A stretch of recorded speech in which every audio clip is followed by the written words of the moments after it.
We are quickly approaching the midpoint of 2022, which is quite honestly mind-blowing to think about. But as we head closer to the halfway point of the year, as 2023 is quickly approaching, we have to ask ourselves the question, when the heck are used car prices going to go down? And that's exactly what we're going to be talking about in this video. So in this video, I'm going to be breaking down the current state of both the new and used car market. I'm going to be going over some facts and figures, and I'm going to be giving you my thoughts on where I think prices are heading towards the end of the year and into 2023. So let's get started. Now, for the most part, new and used car prices are very intertwined with one another. This is because of the fact that as new cars are becoming more expensive and just in general harder to find, people are instead opting to buy used. This is in turn affecting used car supply, it is increasing demand, and thus it's increasing used car prices as well. So as we start to see a little bit of a reprieve with new car prices, that effect will then trickle down to used cars as well. But then this of course begs the question of when will prices go down and what can we expect from the next 6 months? So to answer that question, let's dive into my computer and let's look over some statistics. Now, the first statistic that I want to look at is one from carscoops.com, but the source is S&P Global Mobility. And what this chart shows is how long people are keeping their cars, the average age by vehicle type. And you can see that if we look at cars and trucks, the average age of a car today on the road is 12.2 years old. If we segment that out to just cars, it's 13.1 years. And if we look at trucks, it's 11.6 years. I think that this is interesting because over the last year, we've been hearing so much about the supply and demand issues with new and used cars. And I think that that leads us to believe that people are trying to find cars and they simply can't find them. And though there are, of course, people that have been looking for cars to buy over the last year, like myself, for example, there are an even much larger percentage of people that have simply put their hands up and said, you know what, I'm going to drive my car for longer. It is not worth it to buy an overpriced car in today's market. And the statistics absolutely show that.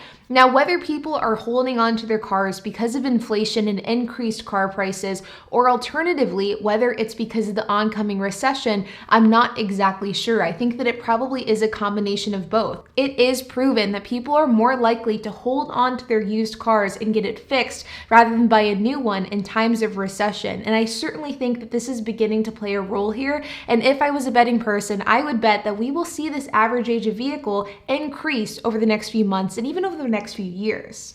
Next, if we look at total vehicle sales, this is according to the Federal Reserve of Economic Data. And if we look at this from July 2017 to January 2020, you can see that things were pretty consistent. There were, of course, some ebbs and flows in the market, which is absolutely to be expected, but things really didn't fluctuate a whole lot. That was, of course, up until March of 2020, whenever the pandemic hit, and that's whenever car production absolutely halted, vehicle sales halted, and we hit the lowest that we've seen in decades, if not ever. Now, as we look at this chart and we see what happened after the pandemic, we saw things climb up quite quickly. You can see that there was a dramatic increase from April to May of 2020, another dramatic increase throughout the summer and the early fall. And then in April of 2021, we saw higher levels than we saw pre-pandemic, which was absolutely huge. And it was a sign of the economy hopefully recovering from what was COVID-19.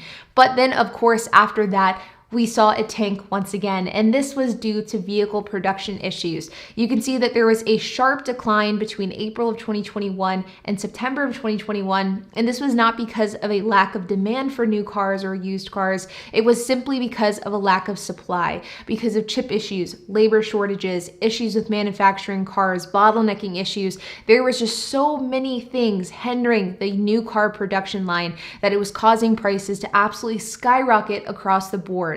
So whenever we look at this data and we see that there was low sales volume, it's not because of lack of demand, it is because of lack of supply. And that has been an issue that the new and used car market has been facing ever since. If we look at the data from September until present day, you can see that it still doesn't look great. We saw a significant increase in January of 2022, but then we saw an equal significant decrease in February and March of 2022, and then we saw a slight increase last month. As far as vehicle sales volume in this data that we're looking at right here, things do look better, but they definitely don't look great. Next, let's take a look at CarGurus Car Value Index, which is my personal favorite metric whenever I'm looking at used cars. Now, one thing I do want to preface about this is that every time I make one of these videos, there is undoubtedly somebody in the comments saying that the sources that I'm using are not accurate. And the reality is that whenever you're trying to find numbers and find data on new and used car sales, there's going to be a lot of different data from a lot of different sources, especially whenever you're looking at used cars specifically. For CarGurus Car Value Index, they are pulling data from CarGurus specifically. So the data is pulled from their own database. They aren't necessarily accounting for cars being sold on AutoTrader or Cars.com or eBay or Facebook. And so is the CarGurus Car Value Index a perfect source for this data? Absolutely not. But does it give you an idea of where car prices are trending? And I think the answer to that is a resounding yes.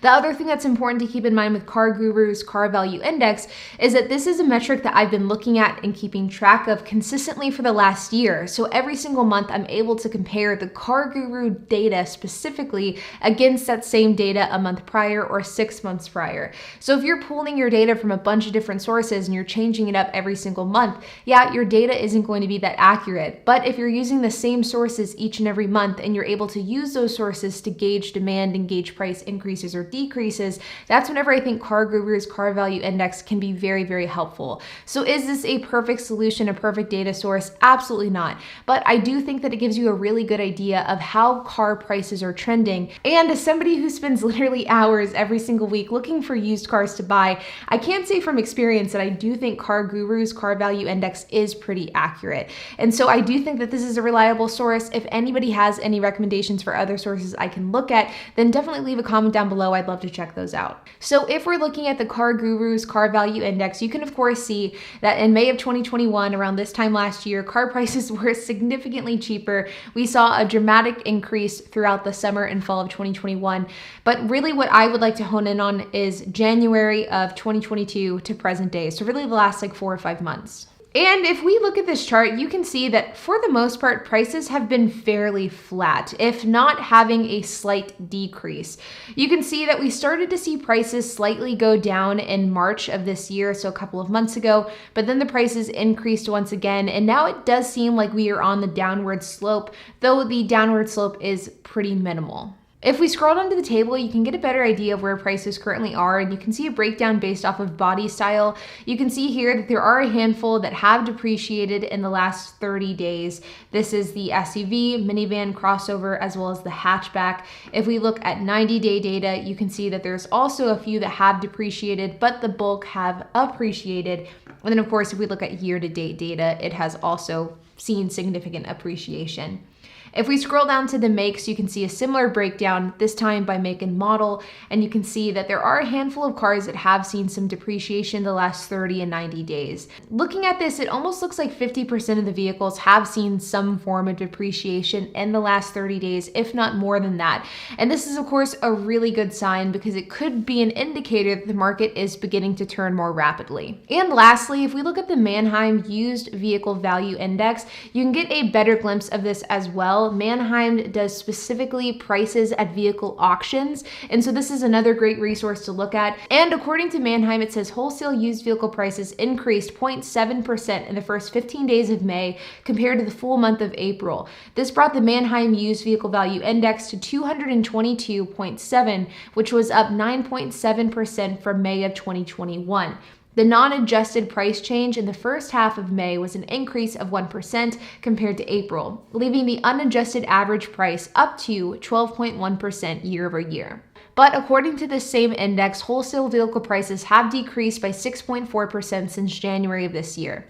Now, if you're looking at this data, you may be asking the question of, okay, what does this mean for used and new car prices? And unfortunately, the answer to that question is not a lot, or at least not enough. Used and new car prices are beginning to fall and the market is beginning to turn, but this is absolutely not happening quickly, and it's not happening in any significant way as we see here today in May and June of 2022.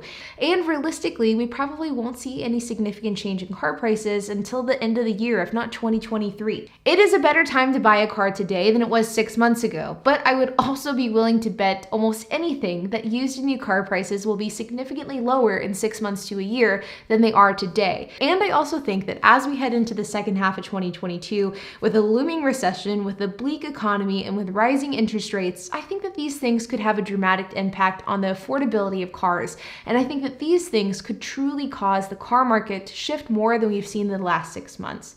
But like always, you guys, I hope that you enjoyed this video and I hope it gave you some valuable insight into the used and new car market. If you have any questions, comments, if you have anything to add, I would love to hear it. So make sure to leave a comment down below. And while you guys are at it, make sure to hit the like button, hit that subscribe button, and hit the notification bell. And I will see you guys in the next video.